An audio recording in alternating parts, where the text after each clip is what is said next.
Richard Lancaster halted in the marble hallway of the sprawling Pacific Heights mansion, feeling as though the floor had vanished beneath his expensive Italian shoes. He had entered through the side door to avoid the staff, his suitcase still in hand, his dark shirt wrinkled from the cross-country flight between New York and San Francisco, and his face drawn from 3 sleepless nights. He had intended to surprise Anna, perhaps find her resting in their room, and apologize for his excessively long absence, but his mother's voice sliced through the slightly open door of the main drawing room like a sharpened blade. "If this child is born in this house, I personally guarantee he will never carry the Lancaster name," Eleanor said with a venomous calm that Richard recognized from ruthless corporate boardrooms, but never from their domestic life. From inside, Anna replied softly, yet with an unbreakable firmness, telling Eleanor that she could remove her name from the door, but she could never tear her child away. His mother let out a dry, dismissive laugh, questioning if the child was merely the best-planned strike their family had ever suffered, prompting Anna's voice to tremble momentarily as she insisted she had never asked Richard for a single dime.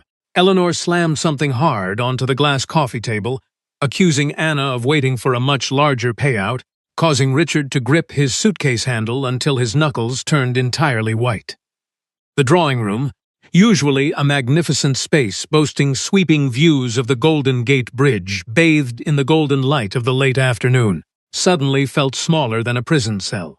Anna stood defensively beside the pale linen sofa, one hand protectively cradling her 6-month pregnant belly, the other clutching the simple fabric of her pale blue dress, while Eleanor maintained her flawlessly rigid posture, her beautiful face hardened by decades of absolute control. On the center table lay an opened envelope, a heavily marked legal document, and a solid silver pen placed deliberately like a loaded weapon. Eleanor ordered her to sign it immediately, promising a sum large enough for Anna to disappear with dignity and spare the family a public scandal. Anna stared at the paper, then at the woman who had spent months smiling warmly in front of Richard, asking softly how many times Eleanor had rehearsed this cruel speech in front of her antique mirror. Eleanor lifted her chin arrogantly, stating she had survived far better women trying to infiltrate their prestigious lineage, to which Anna took a deep breath and asked why, then, was Eleanor so terrified of her. The question drastically shifted the temperature of the room, drawing Eleanor's gaze down to Anna's neck, where a small, antique shell-shaped pendant rested against her skin. A detail Richard had always considered an intimate quirk, but which now made his mother turn completely pale for a fleeting, terrifying second. Recovering too quickly, Eleanor demanded to know where the necklace came from, her voice losing its polished elegance for the very first time. Anna clutched the pendant, revealing it belonged to her mother, a woman who cleaned hotel rooms on double shifts, came home smelling of harsh disinfectants, and still taught her daughter never to bow her head to people who confused a wealthy surname with actual moral character. Eleanor's expression grew dangerously hard, warning the pregnant woman that there were doors she should never dare to open. But Anna stood tall, declaring that there were sins a family simply could not bury forever in the dark. Richard pushed the heavy oak door open with enough force to make it hit the wall, stepping into the room and causing both women to spin around in profound shock. Anna's face instantly lost all its color, not out of relief, but out of a deep, agonizing shame that hurt Richard far more than any accusation ever could. Eleanor, conversely, swiftly regained her imposing composure, greeting him as if he had merely arrived early for a casual Sunday brunch. Richard stared at the silver pen, the hostile contract, Anna's trembling hands, and finally his mother, stating coldly that he had arrived early enough to hear his own mother threatening to erase his unborn son from their family legacy. When Richard desperately asked how long this had been going on, Anna replied without looking at him, stating it had been long enough for her to stop, hoping he would ever notice her quiet suffering. As Martha, the loyal housekeeper who had served the family for 20 years, hesitantly interrupted to announce an urgent call from a lawyer named Arthur Vance, Anna grabbed her modest purse. She looked at Eleanor and Richard one last time, declaring that sometimes a woman walks away, because she finally understands that staying is just another way of completely losing herself. Richard stood frozen in the grand drawing room as Anna walked out the front door, resisting the brutal urge to chase her down the affluent San Francisco street because a rotting truth lay on the table between him and his mother. He snatched a partially hidden folder from beneath a glossy magazine, ignoring Eleanor's frantic attempt to grab it back from his hands. Inside, he found an old faded copy of a birth certificate, a torn photograph, and handwritten notes bearing the name Sutton and Company. In the torn piece of the photograph, Richard clearly recognized a much younger version of his late father, standing beside a dark-haired woman wearing the exact same shell pendant that Anna wore every single day. Meanwhile, Anna rode a taxi across the city, keeping both hands firmly over her belly as if she could shield her unborn son from the immense pain radiating from the Lancaster mansion. The bustling city blurred past the window, the bright lights and towering buildings, feeling completely disconnected from the emotional devastation she had just endured. When the car finally turned onto a narrow, familiar street in the Mission District, far away from the aggressive wealth of Pacific Heights, Anna felt her tense shoulders finally begin to drop. She was not running away like a coward. She was returning to the only place where her personal history did not require an engraved invitation to exist. The old apartment building where her mother had spent her final years possessed worn walls, a temperamental elevator, and the comforting smell of freshly brewed coffee drifting down the hallway. Inside the modest, perfectly clean apartment, everything remained exactly as Mary Sutton had left it, including a framed photograph of her mother smiling warmly on a windy beach, wearing the fateful necklace. Anna placed her purse on a wooden chair and finally allowed her tears to fall, crying not because of Eleanor's predictable cruelty, but because Richard's love had arrived with a look of utter astonishment rather than unwavering certainty. Her quiet morning was interrupted by a phone call from Arthur Vance, her mother's old, trusted attorney, whose gravelly voice sounded unusually urgent and thick with worry. He warned Anna that her mother had made him promise to wait, but Eleanor Lancaster knew too much, and the aggressive settlement offer proved the pregnancy had drastically altered the hidden battlefield. Arthur insisted they needed to meet the very next morning, pleading with Anna not to sign anything bearing the Lancaster name, not even out of a misguided sense of love for her oblivious husband. Back in the mansion, Richard locked himself inside his private study, a rare act of defiance in a house where closed doors were historically forbidden against the matriarch. He spread the contents of the Sutton file across his massive oak desk, staring intensely at the torn photograph of his father and the woman named Mary Sutton. When Eleanor barged in, demanding he stop digging into the past of an opportunistic woman, Richard stood up, his eyes burning with a newly discovered, chilling coldness. He flatly accused his mother of spending months calling his wife a gold digger while secretly hoarding a hidden archive of her mother's erased history. Deep in the middle of the night, unable to find sleep on the small sofa, Anna finally broke the seal on a hidden letter her mother had left behind for her. Mary Sutton's delicate handwriting explained that she had loved an impossible man, but her greatest mistake was trusting people who preached about honor while ruthlessly trading human lives in closed boardrooms. The letter revealed that the Sutton family had lost their beloved coastal hotel in Monterey under immense, cruel pressure, and begged Anna never to let anyone convince her that being born far from power meant being born entirely without rights. The next morning, Richard was already standing on the chilly sidewalk outside Anna's building, having spent the entire night agonizing over his profound failure to protect the woman he loved. When Anna emerged, clutching her purse tightly with her mother's documents safely tucked inside, he stepped forward, offering no excuses, only a desperate desire to accompany her to the lawyer's office. Anna opened the taxi door and warned him in a steady, unbroken voice that if he got into the car, he would hear things that would absolutely destroy his carefully curated version of his family's legacy. The ride to the downtown financial district passed in a heavy, suffocating silence, as Richard noticed the small details of Anna's exhaustion that his previous busy life had completely ignored. Upon arriving at Arthur Vance's modest office, the white-haired attorney evaluated Richard with a piercing gaze, refusing to extend his hand in greeting. Arthur opened a thick, worn binder and stated plainly that in this particular room, the Lancaster fortune and surname spoke much softer than the undeniable weight of historical documents and buried injustices.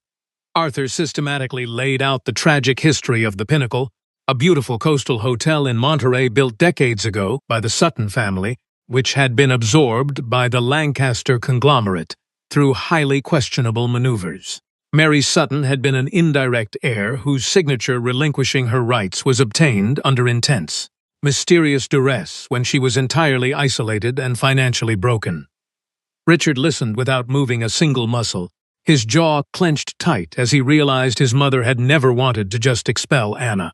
She had wanted to completely obliterate the bridge before anyone discovered it even existed. By the late afternoon, before Arthur could formally notify the Lancaster corporate board, an anonymous, highly damaging tip began circulating rapidly across San Francisco's elite digital gossip columns. It spoke vaguely but clearly of a young, pregnant wife abandoning a billionaire's mansion, demanding a luxurious penthouse, and using her unborn child as leverage to extract millions of dollars from a prestigious family. Anna read the toxic notifications on her phone while sitting quietly in a small corner cafe, instantly recognizing Eleanor's signature method of destroying an enemy's reputation without leaving a single identifiable fingerprint. Richard received the same alerts moments later from his panicked public relations advisors, his face instantly hardening into a mask of pure, unadulterated fury as he reached for his phone to declare war. However, Anna gently placed her hand over his, stopping him from making an explosive call, realizing that Eleanor actively wanted him to appear out of control to validate her twisted narrative. Instead of retreating into the shadows, Anna put her phone away and stated with absolute clarity that she was done letting other people narrate the story of who she was. Leaving Richard at the cafe, Anna returned to the lawyer's office to record a simple, unedited video statement against a plain, unassuming white wall, devoid of any professional lighting or dramatic makeup. Looking directly into the lens, she firmly denied asking for a single penny, stated she would not be silenced by non-disclosure agreements, and demanded respect for her mother, Mary Sutton. She explicitly warned that her unborn child would never be used as a strategic weapon by any wealthy dynasty, sending a shockwave that no highly paid corporate crisis manager could ever hope to contain.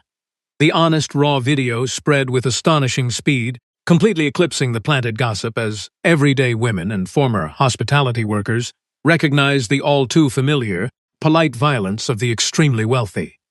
The name Mary Sutton suddenly resurfaced across internet forums, with retired maids and elderly bellhops sharing fond memories of the kind woman who had been bullied out of her own heritage. This collective outpouring of memory terrified the Lancaster executives far more than any lawsuit, because while documents could easily be tied up in court for decades, massive public memory was utterly uncontrollable.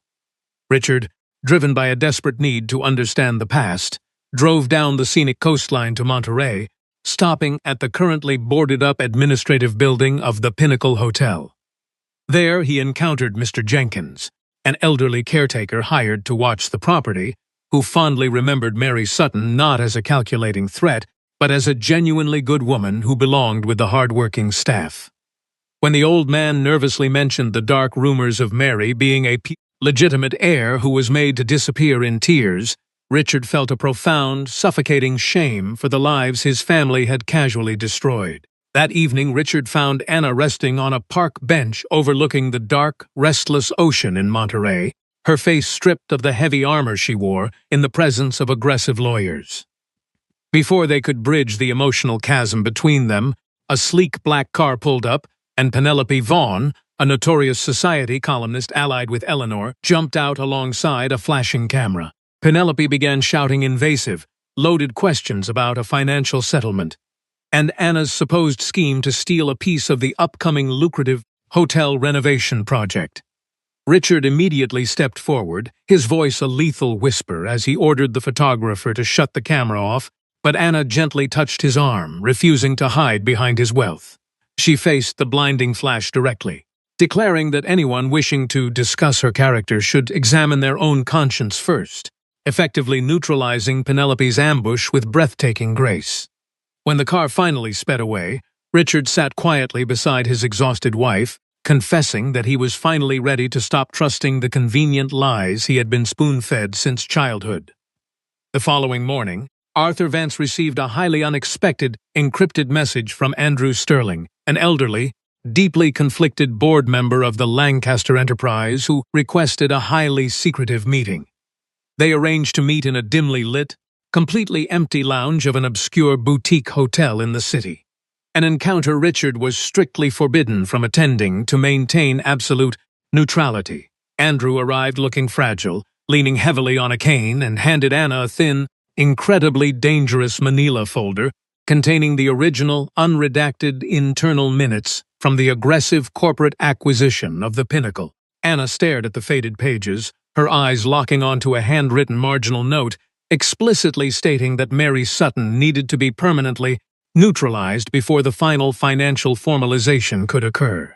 Andrew, his voice trembling with decades of suppressed guilt, confessed that Mary had discovered the illegal transfer of family shares, but Eleanor Lancaster, young and ruthlessly ambitious, feared the scandal would destroy their corporate ascent. The most devastating blow came when Andrew quietly revealed that Richard's father had genuinely loved Mary and that she was fiercely pressured to disappear entirely without a trace because she was carrying a child. The terrifying word hung in the stale air of the lounge, striking Anna with the force of a physical blow as the horrifying parallel of her own life suddenly snapped into sharp focus.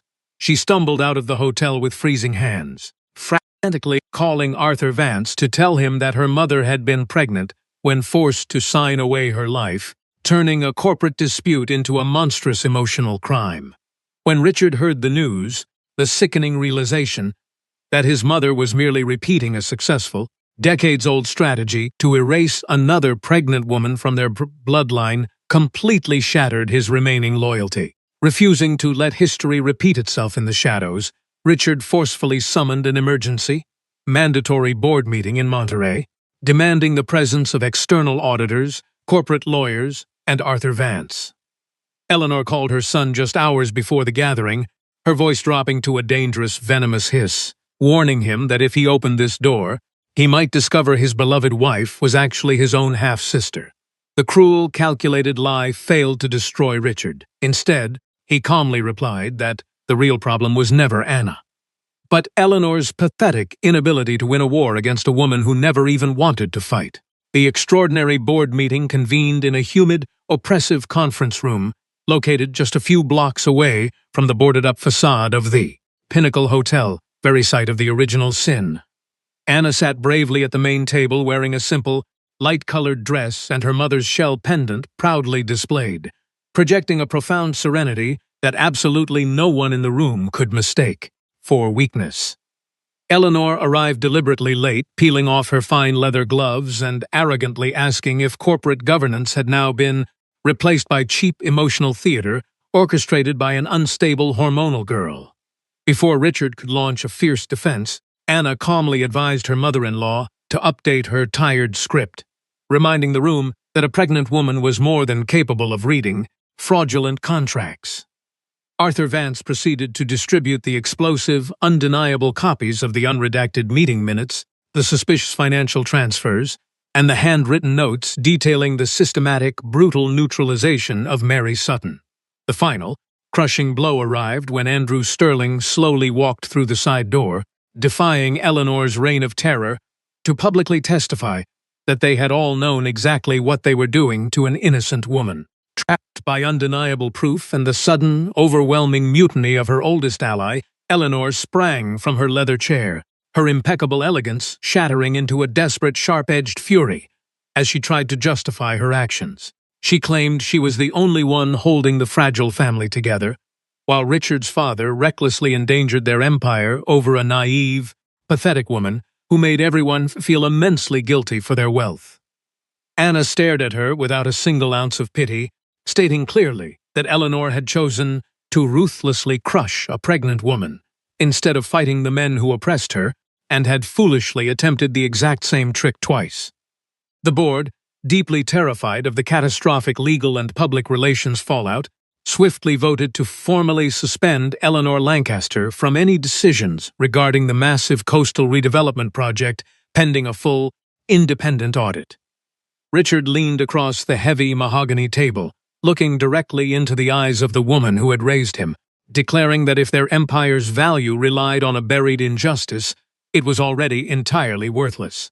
Eleanor signed the necessary suspension documents with a violently trembling hand, bitterly promising Richard he would deeply regret this day, before walking out of the room completely utterly alone, her reign of terror finally over. When the heavy boardroom doors finally closed, and the executives quickly scattered, Richard remained standing perfectly still by the large glass window, staring blankly out at the churning waters of the Monterey Bay. Anna approached him slowly, not out of lingering pity, but because she recognized the profound, agonizing grief of a man realizing his entire childhood had been carefully constructed upon a foundation of cruelty. She acknowledged that he had kept his promise to stand by the truth, and he replied with a heavy sigh that learning his mother's true nature did not instantly erase the deep scars he had allowed to form. Stepping out of the building, they were instantly met by a chaotic swarm of flashing cameras and shouting reporters, alerted by someone likely still fiercely loyal to Eleanor's crumbling regime. Rather than sneaking out the back exit as the lawyers frantically suggested, Anna stood tall on the front steps, firmly demanding that her family's history be treated with the respect it deeply deserved. She clarified that her marriage would not be decided by cheap sensationalism, and Richard added to the microphones that he remained fully responsible for everything he had previously failed to see, leaving the press stunned by their raw honesty. During the long, quiet weeks that followed the explosive meeting, Richard did not attempt to force a cinematic reconciliation, completely understanding that true trust had to be painstakingly rebuilt through consistent daily actions. He spent his days buried in endless audits, ensuring Mary Sutton's rightful legacy was properly restored, and his evenings, standing across the street from Anna's apartment in the city, sending a simple message to let her know he was present. Anna spent her time reading her mother's recovered letters with Arthur Vance, slowly transforming the tragic ghost of Mary Sutton into a vibrant, fiercely proud woman who had successfully navigated an incredibly terrifying world. The absolute final attempt at confrontation occurred on a quiet Sunday afternoon when Eleanor surprisingly appeared at the door of the modest apartment, stripped of her expensive jewelry and wearing a stark black dress. She stepped inside, looking completely out of place, and her eyes immediately locked on to the beautiful framed photograph of Mary Sutton sitting proudly on the small, simple wooden dining table. Eleanor confessed in a fragile, trembling voice that she had spent decades paralyzed by the terrifying thought that she was entirely replaceable, hating Mary simply because she possessed a quiet dignity that millions of dollars could never buy. Anna listened to the broken woman, feeling a complicated, exhausting mixture of profound sorrow and lingering anger, acknowledging that Eleanor's deep personal pain completely explained her cruel path, but absolutely did not erase the footprints she left behind. Richard arrived breathless, tipped off by a worried Martha, and froze in the doorway, fully expecting to find a screaming match, but instead found a heavy, transformative silence hanging between his wife and his mother. Eleanor reached into her designer bag, produced a signed, legally binding document, officially removing herself from all family trusts and business operations, and quietly walked out, finally taking responsibility for the devastation she had caused. The independent audit concluded shortly after, establishing a massive, fully funded educational trust in the name of Sutton and Company, dedicated specifically to providing scholarships and professional training for working-class youth in the hospitality sector. Anna finally returned to the Pacific Heights mansion, carrying only a small suitcase, purposefully opening the heavy curtains to let the bright California sun wash away the cold, oppressive shadows of the past. She set new, unbreakable rules for their shared life, declaring that nobody would ever again use the concept of family love as an excuse to exert control, an agreement Richard accepted with profound, tearful gratitude. Their son was born in the very early hours of a fiercely stormy Tuesday morning, quiet San Francisco hospital, arriving not amidst a chaotic corporate scandal, but surrounded by a hard-won, beautiful peace. Richard held Anna's hand tightly through every agonizing hour of labor, constantly whispering that he was exactly where he needed to be, keeping the sacred promise he had made to never arrive late again. When the healthy baby boy finally let out his first loud cry, Anna named him Thomas Mary Lancaster, proudly giving him a second name that carried the immense, undeniable strength of a woman who utterly refused to be erased. Hours later, Eleanor hesitantly appeared at the doorway of the hospital room, asking for explicit permission before taking a single step closer to the bed, a miraculously respectful gesture from a formerly tyrannical woman. She looked down at the tiny, sleeping infant wrapped in a soft blanket, her eyes filling with genuine tears, and softly whispered a gentle welcome to Thomas, conspicuously omitting the heavy burden of the Lancaster surname. It was a quiet, almost invisible victory that signaled the end of a generational curse, proving that even the hardest hearts could eventually learn to surrender to the simple, uncomplicated miracle of new life. 5 years after the magnificent reopening of the Pinnacle in Monterey, the sprawling property was no longer just a playground for the incredibly wealthy, but a thriving, vibrant hub of genuine opportunity and rich culinary history. Anna walked through the grand, sunlit lobby holding the tiny, endlessly curious hand of her son, Thomas, while Richard followed closely behind, carrying a stack of architectural plans and the boy's forgotten jacket.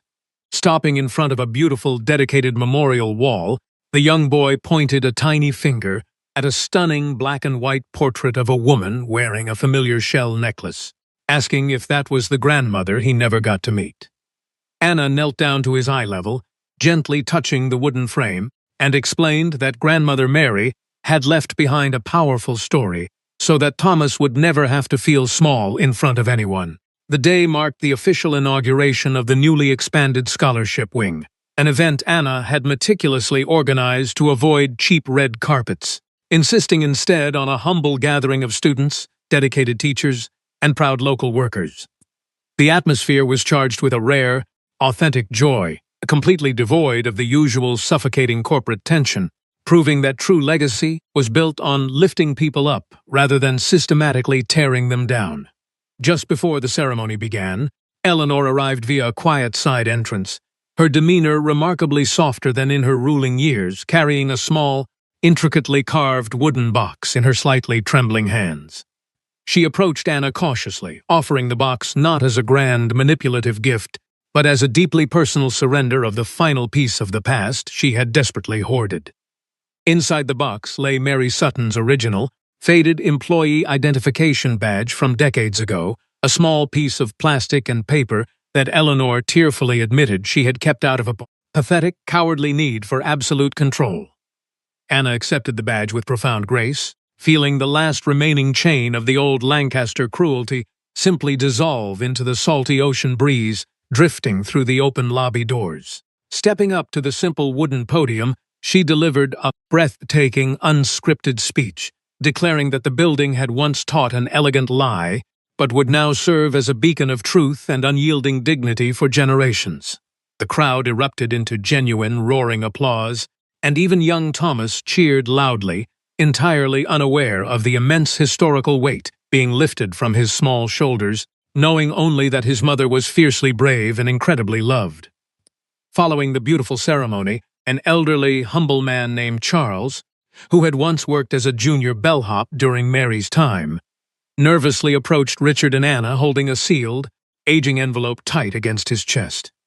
He explained that Mary had entrusted him with the package just a month before she vanished, asking him to keep it safe just in case the wealthy family ever tried to lie about what she had endured.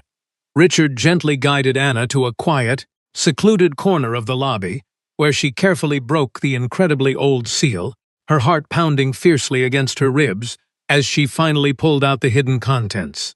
Inside was the complete, untorn version of the photograph Richard had found years ago. It clearly showed a very pregnant Mary Sutton standing proudly next to Richard's protective father, while a young, visibly terrified Eleanor lingered in the background. The image instantly destroyed the cruel myth of the calculating seductress, revealing instead a deeply exhausted woman trying desperately to survive a chaotic, terrifying world that was actively conspiring against her unborn child. Eleanor, drawn to the quiet commotion, stepped closer and saw the complete photograph, her hand instantly flying to her mouth as the undeniable reality of her past cruelty finally stared back at her in full focus.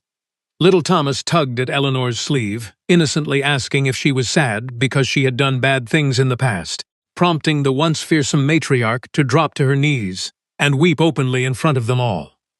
With the breathtaking, absolute clarity that only a young child possesses, Thomas patted her trembling shoulder and simply told her that she just needed to make sure she did good things from now on. Richard wiped a tear from his eye, stepping forward to pull his mother up from the floor, silently acknowledging that while the deep wounds would never fully vanish, the toxic infection had finally been completely cured. That evening, the family walked together along the beautiful, rocky coastline of Monterey, the restless ocean waves crashing rhythmically against the shore as Thomas ran happily a few steps ahead of them. Richard wrapped a warm jacket around Anna's shoulders, kissing the top of her head as they stopped to look back at the brightly illuminated hotel that now stood as a monument to truth rather than deception.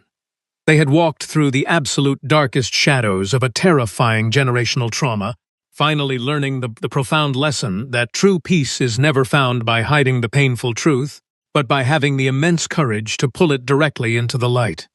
In the end, the greatest legacy we can ever hope to leave our children is not a heavy vault of money built on the silent suffering of others, nor is it a prestigious surname shielded by layers of convenient lies. It is the unyielding integrity to admit our deepest flaws, to seek forgiveness even when it arrives devastatingly late, and to fiercely protect the inherent dignity of every human being we encounter. Life teaches us that holding on to bitter resentments and exercising cruel control only builds a fragile prison for the soul. True love, the kind that survives the harshest storms, requires the quiet bravery to stand firmly beside those who are hurting, actively dismantling the towering walls of pride, prejudice, and fear.